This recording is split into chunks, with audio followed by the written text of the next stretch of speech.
வணக்கம். தந்தி பாட்காஸ்ட் வழங்குவதற்காக நான் விக்னேஷன். இன்றைய நாளுக்கான தலைப்புச் செய்திகளை தற்போது பார்க்கலாம். மகா சிவராத்திரியை ஒட்டி சிவன் ஆலயங்களில் சிறப்பு வழிபாடு, சிறப்பு பூஜைகளில் திரளான பக்தர்கள் பங்கேற்று சாமி தரிசனம். மகா சிவராத்திரியை ஒட்டி சிதம்பரம் நடராஜர் கோவிலில் நாட்டியாஞ்சலி, திருவண்ணாமலை அண்ணாமலையார் கோயிலில் களைகட்டிய கிராமிய கலை நிகழ்ச்சி. கோவை ஈஷா யோகா மையத்தில் மகா சிவராத்திரி கோலாகலம், பல்லாயிரக்கணக்கான பக்தர்கள் தியானத்தில் பங்கேற்பு. ஈஷாவில் களை கட்டிய மகா சிவராத்திரி கொண்டாட்டம், கிராமிய கலை நிகழ்ச்சிகள், ஆட்டம் பாட்டம் என உற்சாகம். கோவை ஈஷாவில் நடந்த மகா சிவராத்திரி விழாவில் மத்திய அமைச்சர் அமித்ஷா பேச்சு, மத்திய இணையமைச்சர் எல் முருகன், கர்நாடக துணை முதல்வர் டி.கே. சிவக்குமார் மற்றும் பல்வேறு பிரபலங்கள் பங்கேற்பு. அனைவருக்கும் அனைத்தும் கிடைக்க வேண்டும் என்பதுதான் திராவிட மாடல் அரசின் நோக்கம். உதவி மருத்துவ அலுவலர்களுக்கு பணி நியமன ஆணைகளை வழங்கி முதலமைச்சர் ஸ்டாலின் பேச்சு. தமிழக வெற்றிக் கழகம் எளியவர்களுக்கான கட்சிதான், பண்ணையார் கட்சி கிடையாது. தாவேக 2ஆம் ஆண்டு துவக்க விழாவில் விஜய் பரபரப்பு பேச்சு. 2026ஆம் ஆண்டு சட்டமன்ற தேர்தலில் தமிழகத்தில் மாபெரும் மாற்றத்தை கொண்டு வருவோம் எனவும் உறுதி. தமிழகத்தில் பதவியில் இருக்கும் பண்ணையார்கள் யார் என்பதை தாவேக தலைவர் விஜய் தெளிவுபடுத்த வேண்டும். நாம் தமிழர் ஒருங்கிணைப்பாளர் சீமான் வலியுறுத்தல். விரைவில் பூத் கமிட்டி மாநாடு நடத்தப்படும். அப்போது தாவேகவின் பலம் என்ன என்பது தெரியும். தாவேக தமிழகத்தின் முதன்மை கட்சியாக இருக்கும் என்றும் விஜய் பரபரப்பு பேச்சு. கல்வி நிதி விவகாரத்தில் ஹேஷ்டாக் போட்டு எல்கேஜி யுகேஜி குழந்தை போல மத்திய மாநில அரசுகள் விளையாடி வருகின்றன.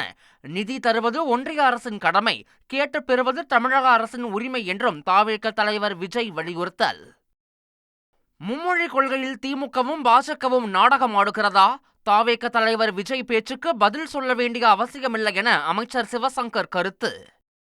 தாவேக தலைவர் விஜயின் குழந்தைகளுக்கு 3 மொழி, தொண்டர்களுக்கு மட்டும் 2 மொழியா? வாட் ப்ரோ என பாஜக மாநில தலைவர் அண்ணாமலை கேள்வி. தமிழகத்தின் எதிர்கால நம்பிக்கை நட்சத்திரம் தாவேக தலைவர் விஜய்.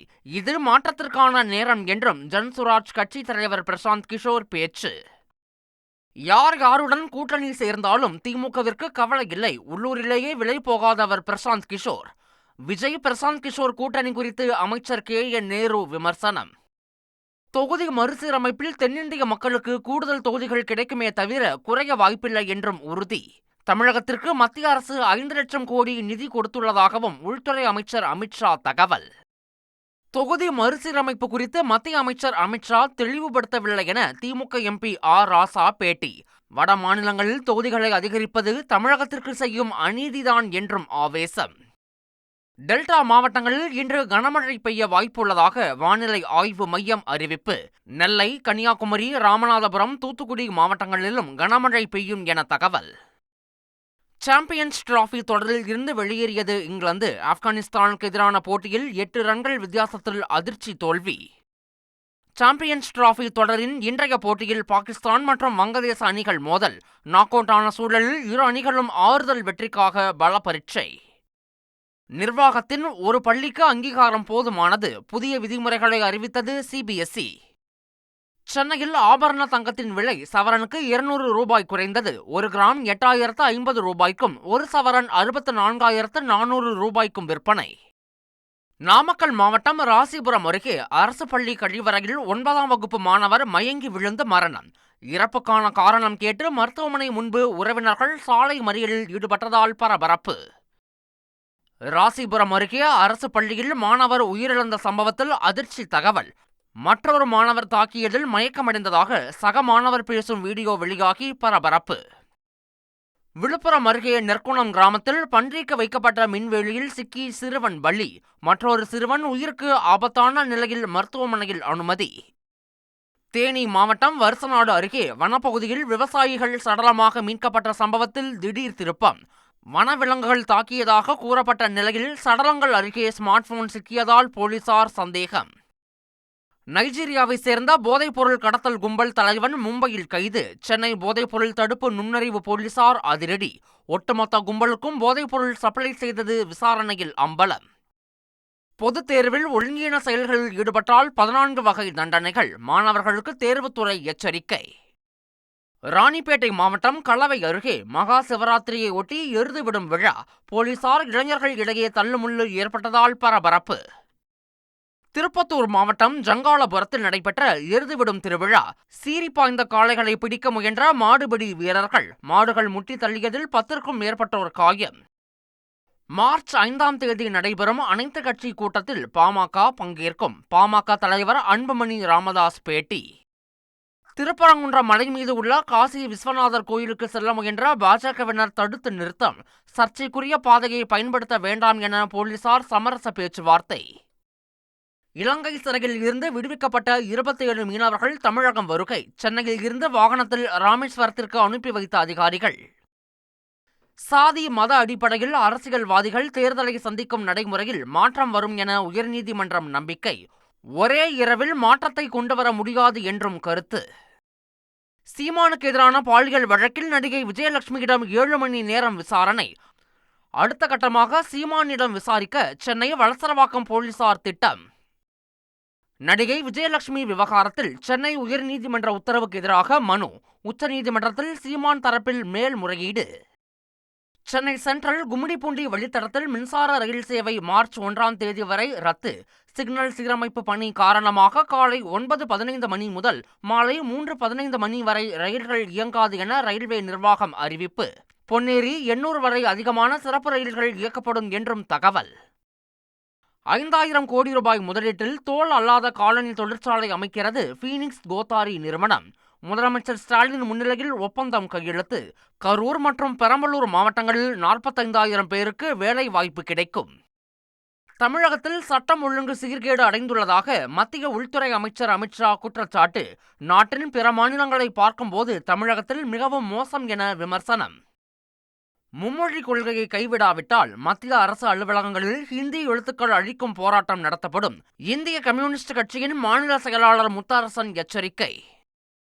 சமூக வலைதளங்களில் பெண் பத்திரிகையாளர்கள் குறித்து சர்ச்சை கருத்து பதிவிட்ட வழக்கு, சிறை தண்டனையை உறுதி செய்த சென்னை உயர்நீதிமன்ற உத்தரவை எதிர்த்து நடிகர் SV சேகர் மேல்முறையீடு. 18 வயது பூர்த்தியடைந்த அனைவரும் தேர்தலில் வாக்களிப்பது ஜனநாயக கடமை. தேர்தல் ஆணையம் எப்போதுமே வாக்காளர்கள் நலனுக்காகவே செயல்பட்டு வருவதாகவும் இந்திய தலைமை தேர்தல் ஆணையர் ஞானேஷ்குமார் பேட்டி. சிவகங்கை மாவட்டம் செண்பகம்பேட்டை சுங்கச்சாவடியை அகற்ற மெட்ராஸ் உயர்நீதிமன்ற மதுரை அமர்வு உத்தரவு.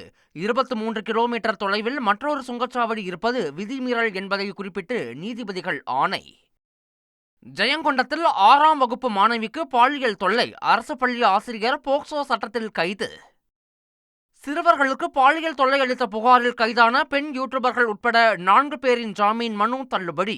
நீதிமன்ற காவலை மார்ச் 12ஆம் தேதி வரை நீட்டித்து ஸ்ரீவில்லிபுத்தூர் போக்சோ நீதிமன்றம் உத்தரவு. சீர்காழி அரசு மருத்துவமனையில் கடந்த 4 நாட்களாக குழந்தைகள் நல மருத்துவர் இல்லை என புகார். சிகிச்சைக்காக அனுமதிக்கப்பட்ட குழந்தைகளுடன் பெற்றோர் தர்ணாவில் ஈடுபட்டதால் பரபரப்பு. திருப்பூரில் போக்குவரத்திற்கு இடையூறாக இருந்த விளம்பர பதாகைகள் அகற்றம். போலீசார் அராஜகத்தில் ஈடுபடுவதாக கூறி பொதுமக்கள் வாக்குவாதம். கோவை ஒண்டிப்புதூரில் சர்வதேச கிரிக்கெட் மைதானத்திற்கு தடையில்லா சான்று வழங்கியது இந்திய விமான நிலைய ஆணையம். 20 ஏக்கரில் கிரிக்கெட் மைதானம் அமைக்கப்பட உள்ளதாக தகவல். மதுரை மேலூர் அருகே அரசு பள்ளிக்கு நிலத்தை தானமாக வழங்கிய தம்பதி, 1 கோடி ரூபாய் மதிப்பிலான 2 ஏக்கர் நிலத்தை வழங்கிய தம்பதிக்கு குவியும் பாராட்டு. தருமபுரி மாவட்டம் பாலக்கோடு அரசு மகளிர் பள்ளியில் நடந்த பூமி பூஜையில் திமுக அதிமுக நிர்வாகிகள் மோதல். கட்டட பூமி பூஜைக்காக வைக்கப்பட்ட பேனரில் முதலமைச்சர் படம் இல்லை என கூறி வாக்குவாதம். ஈரோடு மாவட்டம் ஐயம்பாளையத்தில் தொட்டம்மா சின்னம்மா மகாலட்சுமி கோவிலில் மகா சிவராத்திரி விழா. தலையில் தேங்காய் உடைத்து வினோத நேர்த்திக்கடன் செலுத்திய பக்தர்கள். இந்திய அளவில் சுகாதாரம் மற்றும் ஊட்டச்சத்தில் முன்னேற்றம். விருதுநகருக்கு 3 கோடி ரூபாய் பரிசு அறிவித்தது மத்திய அரசு. தென்காசி மாவட்டம் சங்கரன் கோவிலில் செயற்கையாக பழுக்க வைத்த தர்பூசணி பழங்கள் பறிமுதல். அதிகாரிகள் நடத்திய சோதனையில் அதிரடி. பிரயாக்ராஜில் பிரம்மாண்டமாக நடைபெற்று வந்த மகா கும்பமேளா நிறைவடைந்தது. 44 நாட்களில் 65 கோடி பேர் புனித நீராடினர். கடைசி நாளில் 1,44 லட்சம் பக்தர்கள் வருகை என உத்தரப்பிரதேச அரசு தகவல். ஹெலிகாப்டரில் இருந்து கப்பல்களை குறிவைத்து தாக்கும் ஏவுகணை வெற்றிகரமாக சோதனையை நிகழ்த்திய இந்திய கடற்படை. தெலங்கானாவில் சுரங்க விபத்தில் சிக்கிய 8 பேரை மீட்கும் பணிகள் தொடர்ந்து தீவிரம். தெலங்கானா அமைச்சர் நேரில் பார்வையிட்டு மீட்பு பணிகளை துரிதப்படுத்தினார். கேரளாவில் 13 வயது மகனை மது போதையில் கொடூரமாக தாக்கிய தந்தை, வீடியோ காட்சிகள் வெளியாகி அதிர்ச்சி. ஆந்திராவில் சிவராத்திரியை முன்னிட்டு கோதாவரி ஆற்றில் குளிக்கச் சென்ற 5 இளைஞர்கள் நீரில் மூழ்கி உயிரிழப்பு.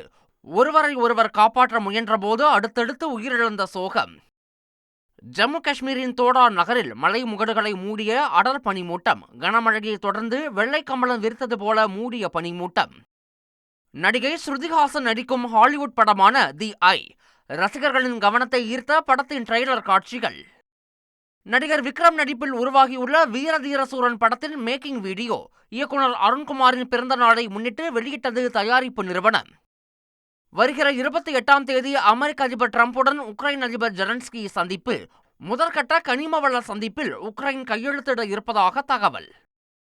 காசா நகரம் சுற்றுலா தலமாக மாற்றப்பட்டால் எப்படி இருக்கும்? அமெரிக்க அதிபர் டிரம்ப் பகிர்ந்த ஏஐ வீடியோவால் சர்ச்சை. சூடானில் குடியிருப்பு பகுதியில் ராணுவ விமானம் விழுந்து கோர விபத்து. ராணுவ ஜெனரல் உட்பட 46 பேர் உயிரிழப்பு, 10க்கும் மேற்பட்டோர் காயம். ஆப்பிரிக்காவின் காங்கோவில் பரவும் மர்ம நோயால் அதிர்ச்சி. கடந்த 2 நாட்களில் 53 பேர் இரத்த வாந்தி எடுத்து மரணம்.